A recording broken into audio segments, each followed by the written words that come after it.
ഈ കഴിഞ്ഞ ദിവസം ക്രിസ്മസ് ആഘോഷങ്ങൾക്കെതിരെ ബജ്രംഗ് ദളിന്റെ ഭീഷണിയും ആക്രമണവും ഒക്കെ ഉണ്ടായിരുന്നു. ഡൽഹി ലജ്പത് നഗർ മാർക്കറ്റിൽ സാന്താക്ലോസിന്റെ തൊപ്പി അണിഞ്ഞ് വന്ന സ്ത്രീകളെ ബജ്രംഗ് ദൾ പ്രവർത്തകർ ഭീഷണിപ്പെടുത്തി തിരിച്ച് അയക്കുകയും ചെയ്തു. ഇതുപോലുള്ള ആഘോഷങ്ങൾ ഒക്കെ സ്വന്തം വീട്ടിലിരുന്ന് മതിയെന്നായിരുന്നു ഭീഷണി. സാന്താക്ലോസിന്റെ തൊപ്പി ധരിച്ചതിനാൽ മതപരിവർത്തനത്തിൽ ഏർപ്പെടുത്തുമെന്ന് ആരോപിക്കുകയും ആ പ്രദേശം വിട്ടുപോകാൻ നിർബന്ധിക്കുകയും ചെയ്തു. ഇത് വ്യക്തമായി ചിത്രീകരിച്ച വീഡിയോ സമൂഹമാധ്യമമായ എക്സിൽ പ്രചരിക്കുകയും ചെയ്യുന്നുണ്ട്. ബജ്രംഗ് ദൾ പ്രവർത്തകർ സ്ത്രീകളോട് മോശമായി പെരുമാറിയെന്നും ആ പോസ്റ്റിൽ പറയുന്നു. കഴിഞ്ഞ വർഷവും മധ്യപ്രദേശ്, മഹാരാഷ്ട്ര, ഉത്തർപ്രദേശ്, ഉത്തരാഖണ്ഡ്, ഗുജറാത്ത്, ഹരിയാന ഉൾപ്പെടെ നിരവധി സംസ്ഥാനങ്ങളിൽ സമാനമായ സംഭവങ്ങൾ ഉണ്ടായിരുന്നു. കഴിഞ്ഞ വർഷം മുംബൈയിൽ ബജ്രംഗ് ദൾ പ്രവർത്തകർ കുട്ടികളുടെ ക്രിസ്മസ് പരിപാടി തടസ്സപ്പെടുത്തിയിരുന്നു. ക്രിസ്മസ് ആഘോഷിക്കുന്നതിന് പകരം ആ കുട്ടികളോട് ഹനുമാൻ ചാലീസ ചൊല്ലാൻ നിർബന്ധിക്കുകയായിരുന്നു. ഈ കഴിഞ്ഞ ദിവസമാണ് ഒഡീഷയിൽ ക്രിസ്മസ് ആഘോഷത്തിനുള്ള സാധനങ്ങൾ വിൽക്കുന്ന രാജസ്ഥാനിലെ വഴിയോര കച്ചവടക്കാർക്ക് നേരെ സംഘപരിവാർ ഭീഷണി ഉണ്ടായത്. രാജസ്ഥാനിലെത്തിയ കച്ചവടക്കാരെയാണ് ഇത് ഹിന്ദു രാഷ്ട്രമാണെന്ന് ആക്രോശിച്ച് ഒരു സംഘം ആളുകൾ ഭീഷണിപ്പെടുത്തിയത്. ക്രിസ്മസ് തൊപ്പികളും നക്ഷത്രങ്ങളും മറ്റ് അലങ്കാര വസ്തുക്കളും വിൽക്കുന്നത്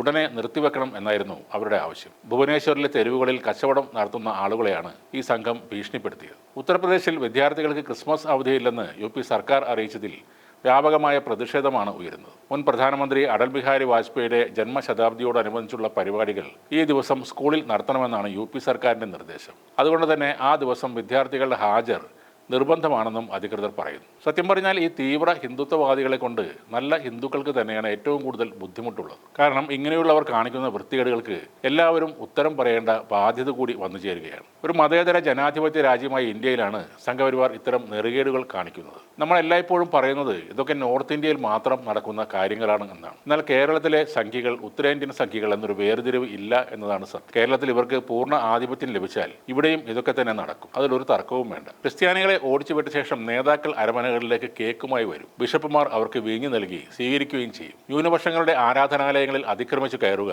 ആരാധനാലയങ്ങൾ തകർക്കുക, പുരോഹിതന്മാരെയും വിശ്വാസികളെയും തല്ലുക, ആഘോഷങ്ങൾ തടസ്സപ്പെടുത്തുക, ജയ് ശ്രീറാം നിർബന്ധമായി വിളിപ്പിക്കുക തുടങ്ങിയ ആചാരങ്ങൾ ഇവിടെ എന്നാണ് തുടങ്ങിയത് എന്നും കൂടെ ഒന്ന് ഓർത്തു നോക്കുക. ഭാവിയിൽ വടക്കേ ഇന്ത്യയിലെ പോലെ ഇവിടെയും സംഘപരിവാർ ഭരണം വന്നാൽ ഇപ്പോൾ മന്ത്രിയായിട്ടുള്ള ജോർജ് കുര്യനും നേതാക്കളായ അബ്ദുള്ളക്കുട്ടിയും PC ജോർജും അൽഫോൺസ് കണ്ണന്താനവും അനൂപ് ആന്റണിയും അനിൽ ആന്റണിയും ഒക്കെ പിടിച്ചു നിൽക്കാൻ കഷ്ടപ്പെടും.